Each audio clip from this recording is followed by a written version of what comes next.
Good afternoon, everyone. Jean, thank you so much for that nice introduction. I'm so pleased to be with you this afternoon to talk about the solutions for fraud. And this is such an important issue because, while it's often easy to identify the problems that need to be solved, focusing on the solutions is the hard part. So I really applaud the AARP Policy Institute and the National Consumers League for hosting today's event and bringing so many of you together. I also want to congratulate, if he's still here, Chairman Leibowitz for the work he's doing at the Federal Trade Commission to protect consumers. In so many ways, our two agencies have remarkably similar missions. The FTC protects consumers, the SEC protects investors, and both of our agencies work to keep hard-earned savings out of the hands of fraudsters and in the pockets of those who earned it. The fact is that regardless of whether you're a consumer or an investor, fraud is fraud. It comes in many shapes and sizes. It occurs in good times and in bad times, and its victims can be first-time investors as well as seasoned experts. Importantly, regardless of the form it takes, fraud undermines the confidence we have in our markets. In the securities arena, when fraud occurs, it leads even the most experienced investors to question market integrity, and it causes everyday investors to wonder whether they should put their dollars in the stock market or stuff them into stockings. In a downturn like we've just had, when fraud occurs, ordinary Americans really become quite fearful. They become disillusioned and they become angry, and rightfully so. But this distrust that grows of our securities markets is really in no one's interest. When fraudsters win, real people lose, and we simply cannot let that happen.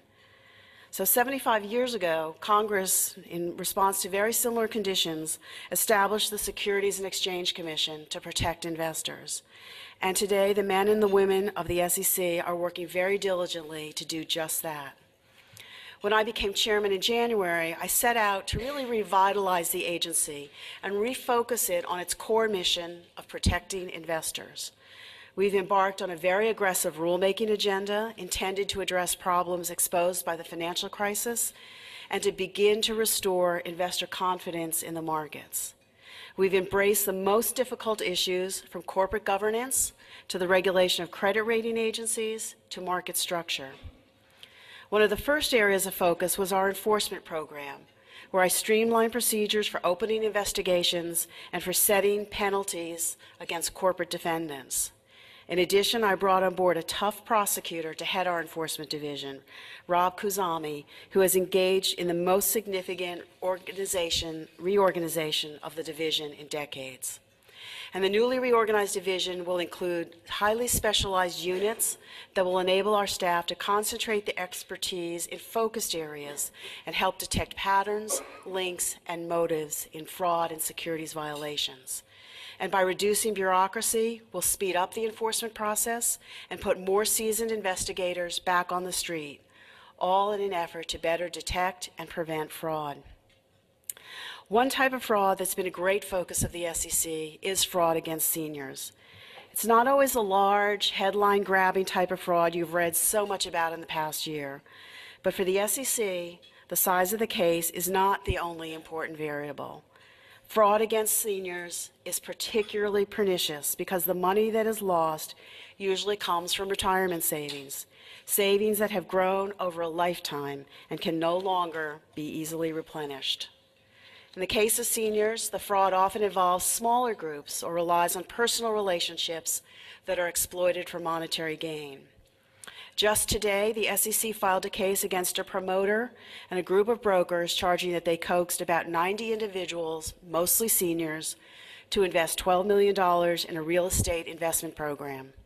According to our complaint, the defendants literally handed out free lunches to pitch investments that they knew full well were risky, unregistered real estate securities. And later, even after the real estate venture started to crumble, we allege that the defendants continued to line their pockets with the investors' money while falsely assuring them that all was well. Today's case is just one of nearly 70 cases targeting senior citizens that the SEC has brought in the past 3 years alone.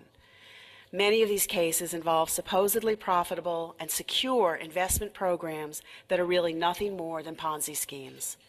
Last month, we filed a suit against a Michigan man, charging that he lured elderly investors into refinancing their homes to fund investments in a phantom company.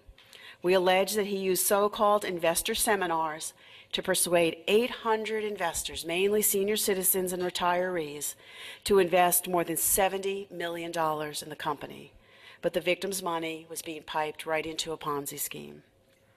We also have filed cases against investment advisors who promise security for retirees but deliver only risk and catastrophic losses. And finally, this past spring, we sued 7 members of a church in New York, charging them with orchestrating an investment scheme that targeted elderly parishioners. We allege that they swindled scores of investors out of more than $12 million by promising returns as high as 75%. But rather than investing the money as promised, they simply stole it. These, as well as the other cases involving seniors, are significant successes for the agency in our efforts to stop fraud, but they require significant resources. And with only 3,700 employees, overseeing more than 35,000 registered entities, I know we cannot do it alone. And that's why one of my constant refrains is to leverage the resources of others, wherever and whenever possible, and to collaborate with everyone, from state regulators to federal agencies to advocacy and consumer groups like those of you here today. One place where I'm committed to improving the way we leverage third parties is in the area of tips and complaints. Currently, we get anywhere from 750,000 to 1.5 million tips and complaints every year. And we have reached out to the FTC and other agencies to identify the best system and the best technology for handling those complaints. But we also recognize that sometimes the most actionable complaints are the ones that come from insiders or whistleblowers. So I've strongly advocated for a whistleblower program at the SEC that would encourage more insiders to come forward. In fact, in devising the right program, we reached out to agencies like the IRS and the Justice Department to learn how their whistleblower programs work and to imitate their best features. And I'm pleased that Congressman Kanjorski recently introduced legislation that would enable us to compensate whistleblowers who provide valuable information that exposes a securities fraud. The benefits of a whistleblower program are that it gives the SEC potentially many more eyes and ears inside institutions that are cooking up new ways to defraud seniors. And because fraud is always evolving, it's important for us to look ahead to tomorrow's fraud as well. One area of emerging interest to us at the SEC relates to life settlements. Life settlements involve the purchase of life insurance policies from those who no longer want the policies or who can no longer afford to pay the premiums. After paying out a lump sum to the insured, the purchaser generally assumes the responsibility of paying the premiums on the policy and then receives the payout when the insured dies. What that means is that someone is actually hoping and banking on another person's early demise.